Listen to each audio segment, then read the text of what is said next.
နဲ့တမတ်ဖြစ်ပါတယ်ခင်ဗျာ ဝေါအများကြီးပဲ ဒါတတိယပဲရှိသေးတယ်တတိယနေရာမှာရှိနေတဲ့သူပဲရှိပါသေးတယ်ဒုတိယနေရာမှာပြိတ္တတွေကချီးမြှင့်ပြီးတော့တင်ပေးရတဲ့ပြိုင်ပွဲဝင်ရဲ့နေရာလက်ကတော့ 4,400 ဝေါ450ပါခင်ဗျာပြိတ္တတွေရဲ့အိမ်မက်ဆိုတာရတပတ်စီစဉ်2နဲ့ထိုက်တန်တယ်လို့ရွေးချယ်ထားတဲ့ပြိတ္တတွေအများဆုံးပေးထားတဲ့ပြိုင်ပွဲဝင်ရဲ့ရလက်ကတော့ 8,990 ဖြစ်ပါတယ်ခင်ဗျာ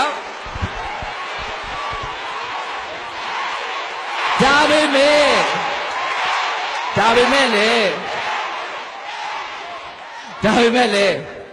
ဒိုင်လူကြီးမင်းတွေပေးတဲ့နေရာလည်းရှိပါသေးတယ်ခင်ဗျာအဲ့တော့ပြိတ္တတွေရဲ့နေရာလက်တွေကိုကျွန်တော်တို့ကဒိုင်လူကြီးမင်းတဦးအနေနဲ့လေးထားပြီးတော့20ရာခိုင်နှုန်းတွက်ဆလိုက်တဲ့နေရာမှာပထမနေရာမှာရှိတဲ့ပြိတ္တတွေရဲ့နေရာတော့ 17.38 ရာခိုင်နှုန်းဖြစ်ပြီးတော့ဒုတိယနေရာမှာတော့ 9.04 ရာခိုင်နှုန်းဖြစ်ပါတယ်တတိယနေရာမှာတော့ 3.1 ရာခိုင်နှုန်းရှိပါတယ်အဲ့တော့ဒိုင်လူကြီးမင်းတွေကလည်းပေးထားတဲ့နေရာတွေရှိပါတယ်သူတို့တဦးချင်းစီရဲ့20ရာခိုင်နှုန်းကိုသူတို့ကပြန်မွေးသုံးကိုမျှဝေခွဲပြီးတော့ပေးကြတာပါသူတို့ရဲ့အကြိုက်ပုံကမူတည်ပြီးတော့ဒီနေရာမှာဆိုရင်သူတို့မဲအများဆုံးပေးထားတဲ့ပြန်မွေးဝင်ကတော့35ဖြစ်ပါတယ်အဲ့တော့ဒုတိယနဲ့တတိယဘယ်လောက်များရမှာလဲဒုတိယအများဆုံးပြန်မွေးဝင်ရဲ့ရွေးချယ်မှုရထားတဲ့ရာခိုင်နှုန်းကတော့ 25ရာခိုင်နှုန်း 30နဲ့25ဆိုအရင်ကြီးမကွာဘူးပြိတ္တတွေပေါ်ပဲပြန်ပြီးအားကိုးရမလို့ပါနော် အရှမ်းကိုကတ်နေတယ် တတိယအများဆုံးရှိနေတဲ့ပြန်ဝင်ရဲ့ရာခိုင်နှုန်းကတော့20ပါတဲ့အဲ့တော့ဒိုင်လူကြီးမင်းတွေကလည်းသူတို့တဦးချင်းဒီ3ဦးထဲမှာအများကြီးခွဲဝေပြီးတော့ပေးတာမဟုတ်ပါဘူးခင်ဗျဒီတော့ဒီနေ့အားလုံးကိုပေါင်းလိုက်တဲ့နေရာမှာကျွန်တော်တို့ပထမဒုတိယတတိယရဲ့လို့ထွက်ရှိလာပါတယ်ဒါပေမဲ့ဆရာတွေပြောခဲ့တဲ့အတိုင်းပါပဲအများကြီးကွာခြားမှုကတော့မရှိပါဘူးဒါပေမဲ့ပထမနဲ့တတိယနဲ့ဆိုတော့အနေလေးတော့ပိုကွာပါလိမ့်မယ် အရှမ်းခုံမှုကောင်းတဲ့အနေထားကိုရ အဲ့ဒီကိုကျွန်တော်ကိုယ်တိုင်လည်းရင်းနေခုံနေပါတယ်အကုန်လုံးရင်းနေခုံနေပါသေးချာ အမှတ်ကမတိမ်မီလေးနဲ့ပေါ့ အဲ့တော့ဘသူဝင်တာဆိုတာမသိခင်မှာလက်ခုပ်သက်တဲ့အရင်ချင်းမြင်ပေးပါဦးပြမုန်းဝင်နေ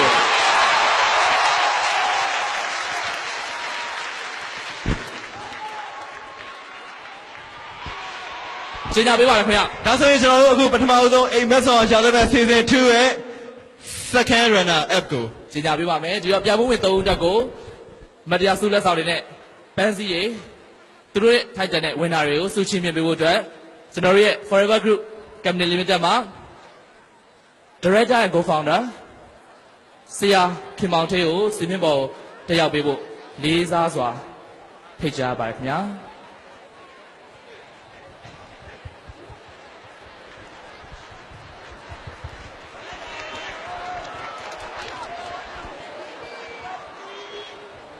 အားလုံးစဉ်းစားဖြစ်နေပြီဆိုရင်တော့ဇော်ထက်ကနေ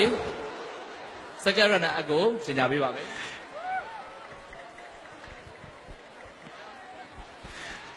ဒီတစ်ခါအိမ်မက်ဆောင်ရာရှာတပန် season 2 second runner up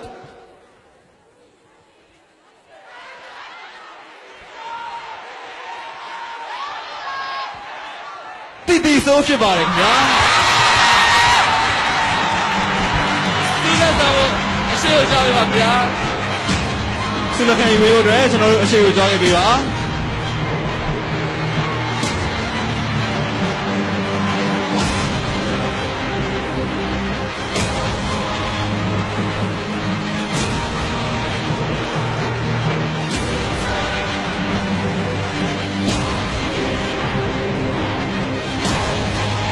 โอเคပါဆက်လက်ပြီးတော့အမတ်တရားပန်းစီများလည်းပေးရအောင်မှာဖြစ်ပါတယ်တတိယပန်းစီလက်ခံပေးပါခင်ဗျာ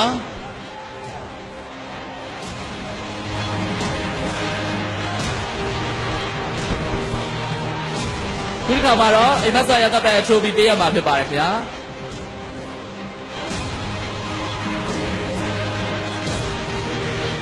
လက်ခေါက်တော့ပြချင်းပေးပါအောင်ခင်ဗျာ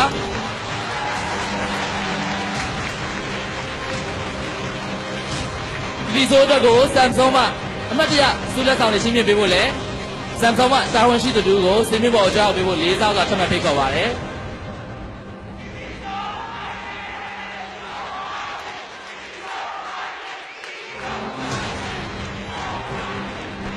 ဒီဆိုတဲ့ကို Samsung မှာအမှတ်တရဆုလက်ဆောင်ဆုထပ်မံချီးမြှင့်တာဖြစ်ပါတယ်ခင်ဗျာ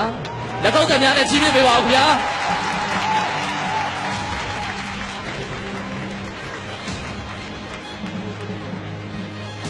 โอเคစီးမြင့်ပေါ်ပါပဲဆက်ပြီးတော့နေရာယူပေးပါဦးခင်ဗျာမတိရနောက်မှနေရာယူပေးလို့ရပါပြီဒါဆိုရင်ကျွန်တော်တို့အခုနှစ်ယောက်ပဲကျန်တော့ရဆိုတော့ဝင်တော်ဝဲချင်ကြလိုက်တော့မယ်အစင်သင့်ဖြစ်ပြီလားကျွန်တော်တို့အတူတူလိုက်អော်ကြမလားကျွန်တော်တို့နှစ်ဦးနဲ့အတူတူအဲ့တော့ကျွန်တော်တို့ခဏလေးပဲကျင်ညာလိုက်ပါမယ်ခင်ဗျာအတူတူလိုက်အောင်မယ်ဆိုလဲအစင်းသင့်ပြင်ဆင်ထားလို့ရပါတယ်ကျွန်တော်တို့ကကျင်ညာလိုက်မယ်ဝင်တော်ကျင်ညာလိုက်မယ်ဆိုရင်ဝင်တာအမှတ်တရဆုလက်စာအရင်ဆုံးလက်ခံယူပေးမှာဖြစ်ပါတယ်ခင်ဗျာအိမ်မက်ဆိုရတပ်ပံ season 2ရဲ့ဝင်တာကတော့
လည်းပြီးတော့စုစည်းလက်ခံယူပေးမှာဖြစ်ပါတယ်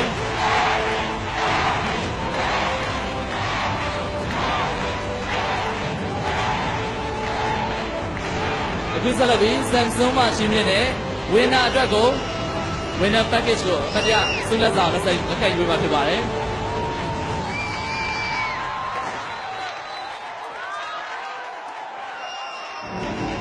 ကိုယူပါတယ် winner David အတွက်ကိုပြန်ဖို့အားလုံးတော်ကိုယူပါတယ်အခုဆက်လက်ပြီးတော့ first runner ညီမလေးခေစေကဆုလက်ဆောင်များအမှတ်တရပန်းစည်းများကိုလက်ခံပေးရမှာဖြစ်ပါတယ်ညီမလေးစီးလေးပေါ်ကိုကြားပေးပါခင်ဗျာ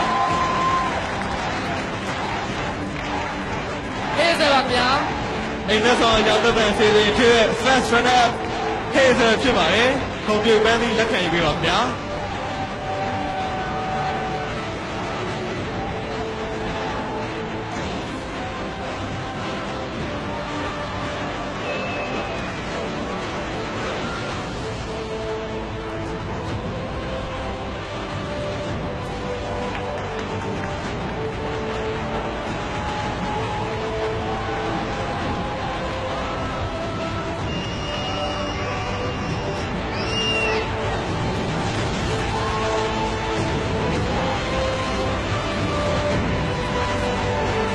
လက်ပြီး first runner ညီမငယ်ကြီးတဲ့အတွက် Samsung မှာအမှတ်တရဆုလက်ဆောင်ရရှိနေပြီမှာဖြစ်ပါတယ်။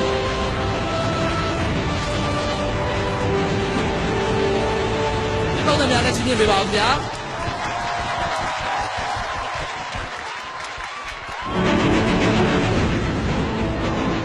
အားလုံးကဂုဏ်ယူပါတယ်။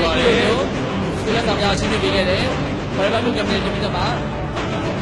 ကိုဖောင်းတဲ့ director ဆရာဦးထွန်းမောင်ထွေးလည်းကျေးဇူးထူးတင်ရှိပါတယ်။ Samsung မှာအမှတ်တရဆုလက်ဆောင်များချီးမြှင့်ပေးခဲ့တဲ့တာဝန်ရှိသူတို့လည်းကျေးဇူးအထူးပဲတင်ရှိပါတယ်ဗျာ။အဲ့တော့ဒီမလေးကလည်းဒီလေးကလည်းတရားနေပါပြီ။ကျွန်တော်တို့ရဲ့အိမ်မက်ဆိုရတဲ့ဘက် season 2 winner David ရဲ့